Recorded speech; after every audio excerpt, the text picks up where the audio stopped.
things that were going on.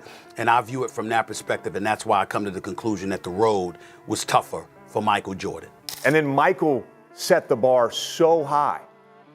And if anyone has come close to that bar, It's LeBron. It's LeBron. When fans debate the greatest player of all time, the argument almost always comes down to two names, Michael Jordan and LeBron James. But what many fail to understand is that greatness isn't just about numbers or accolades. It is about the journey, the context, the battlefield. And according to Stephen A. Smith, there is a world of difference between what Jordan endured in the 1980s and what LeBron has faced throughout his career. The physicality, the resistance, and the relentless fight Jordan had to survive built a legend that statistics can't fully explain. LeBron may be an all-time talent, but Jordan walked through hell and came out crowned. If you love raw NBA insight, subscribe to NBA Showdown and hit that like button. Drop your thoughts below and let's settle this once and for all. Stephen A. Smith opens this argument by declaring his old school roots. And that matters because those who lived through the golden age of basketball, the gritty, hard-fought era of the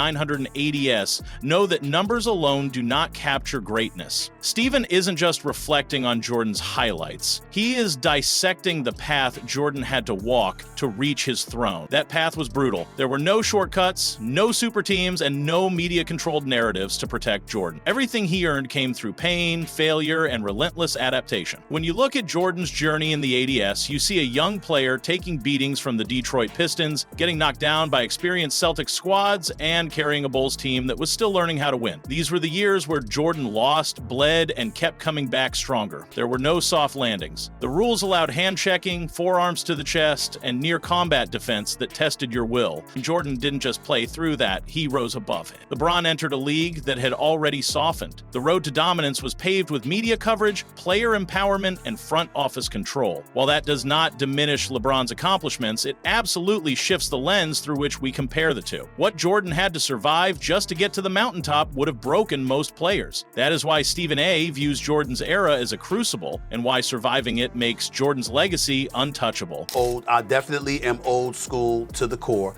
I think about the road to prosperity that Michael Jordan had to travel. Stephen A. goes deeper by reminding us that even though Michael Jordan did not win any championships in the 1980s, the struggle during that period holds immense value. It was the foundation of his greatness. Those years were not about rings, they were about resistance. The very reason Jordan dominated the 1990s was because of the hell he went through in the 80s. Facing brutal teams like the Bad Boy Pistons, Bird's Celtics, and even Ewing's Knicks molded him into a killer. What people often forget is that Jordan didn't just magically arrive in the 1990s and start winning. His early career was a furnace of disappointment and sacrifice. Each playoff loss made him stronger, more tactical, and mentally untouchable. He studied the game, built his body, and transformed from a one-man show into a leader who could carry a franchise. That evolution was not just basketball growth, it was personal growth forged through defeat. LeBron never had that kind of struggle. He was hyped from high school, given the keys to a franchise, and while he certainly dealt with high expectations, he never endured the same level of physical or institutional opposition that Jordan faced. And that is what Stephen A. is driving home here. The road matters. The rings are the reward, but it is the journey that defines your legacy. And in that department, Jordan's pain in the 80s-shaped A player that LeBron simply cannot relate to. In the 80s, what the Lakers were in the 80s,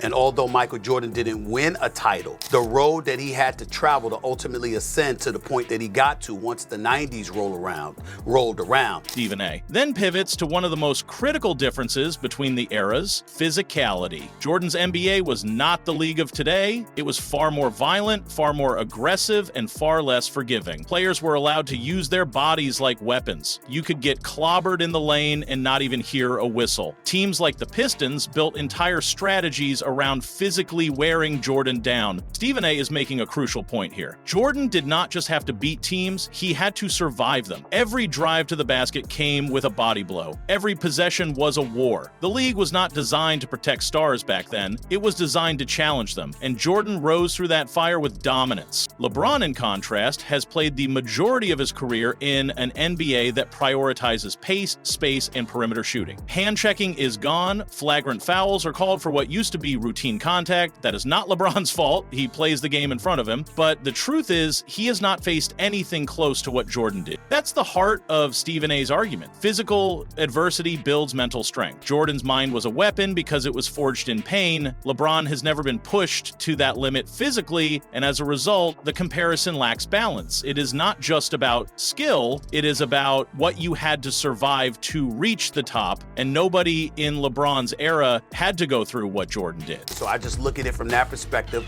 and I think about what Michael Jordan had to endure because of the physicality of the game. Stephen A continues his analysis by bringing up a modern comparison. He acknowledges that LeBron had significant challenges during his time with the Cavaliers and later with the Miami Heat. He mentions the Spurs as an example of a strong opponent, particularly in 2007, but even then, Stephen stands firm. That is not the same as what Jordan endured. LeBron's path included super teams, tailored rosters, and more player influence than any era before. He built juggernauts with Dwayne Wade and Chris Bosh. He orchestrated his moves with precision, and when he faced elite teams like the Warriors or Spurs, the league had already shifted toward finesse over force. Stephen A is not saying that those teams were easy, but they were fundamentally different from the body-bruising, soul-testing challenges Jordan had to beat just to reach the final. His physicality of Jordan's opponents was not just about hits. It was about a culture of confrontation. There was no load management, no buddy-buddy handshakes at midcourt. Rivalries were vicious, and Jordan did not complain. He fought. That is why comparing the Miami era or the modern Spurs to Jordan's playoff gauntlet feels like comparing a street fight to a chess match. Both are hard, but one leaves bruises, the other just hurts your pride. Stephen A is reminding the audience that the context is everything. The ADS molded Jordan into a monster. LeBron's career, while historic, has not required the same mental and physical sacrifice. And in that sense, the GOAT debate leans in favor of the man who clawed his way to the top, not the one who inherited a clearer path.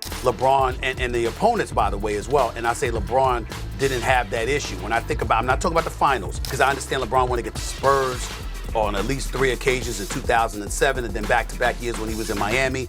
In this part of the discussion, Stephen A. Smith gets right to the core of what made Michael Jordan who he was, the relentless physicality of the NBA during his rise. He emphasizes that the league back then allowed a level of contact that would be unimaginable in today's game. The players weren't just athletes, they were enforcers, and the officials allowed much of it to slide. There were no flagrant fouls for hard hits in the paint, no protective whistles when a star got elbowed mid-drive. What existed was a code. You earned every point through grit, and if you wanted to dominate, you had to survive the punishment. Stephen A is not suggesting that LeBron James is weak, but he is making a powerful distinction. The league environment fundamentally changed. Jordan's greatness was hardened in a crucible of physical torment, something the modern game does not replicate. Even the best defenders in LeBron's time played within a more sanitized rule set. That's not to say LeBron hasn't had his challenges, but none of them mirror the hostile resistance Jordan regularly faced. Physicality did more than bruise Jordan's body. It molded his mindset. It turned him into a competitor with zero tolerance for complacency. That ferocity came from enduring the kind of violence that would sideline today's stars. Stephen A is pointing out that when we say Jordan was tougher, it is not just a metaphor. It's a statement grounded in the bruises and scars he collected while carrying the Bulls to greatness. That mental edge is what separates legends from icons. Jordan's strength wasn't just about scoring titles or dunk highlights. It was about never backing down, even when the league let you get hit like a linebacker. That is something LeBron never had to survive. But I'm just of the mindset that physicality played a very, very significant role in terms of what the NBA was allowing. As Stephen A. Smith closes his argument, he becomes reflective. He brings all the elements together and delivers the final verdict on why Jordan's road to greatness deserves a higher pedestal. It is not simply a matter of wins or accolades. It is about the difficulty of the journey. Jordan did not just play basketball in a tougher era. He dominated it through chaos, physical pain, and constant resistance. The comparison between Jordan and LeBron has long been distorted by stats and modern preferences, but Stephen A is asking fans to rewind the tape and watch what Jordan had to endure, how he got knocked down by the Pistons year after year only to come back stronger, how he faced teams that existed solely to stop him, and how those teams often crossed lines of legality just to get a piece of him, and still, he won. Meanwhile, LeBron entered a league that had evolved, a league with new protections, different defensive strategies, and a media narrative that lifted him up before he even played a game. He crafted his journey using the tools the modern era gave him: mobility, agency, super teams, and branding. None of that is wrong, but it's not the same thing. Not even close. Stephen A. is stating that greatness must be measured not just by output, but by the conditions under which it was achieved. Jordan climbed a mountain while carrying a boulder. LeBron had a helicopter ride to the summit with turbulence along the way. Both are great, but only one fought gravity every step of the way.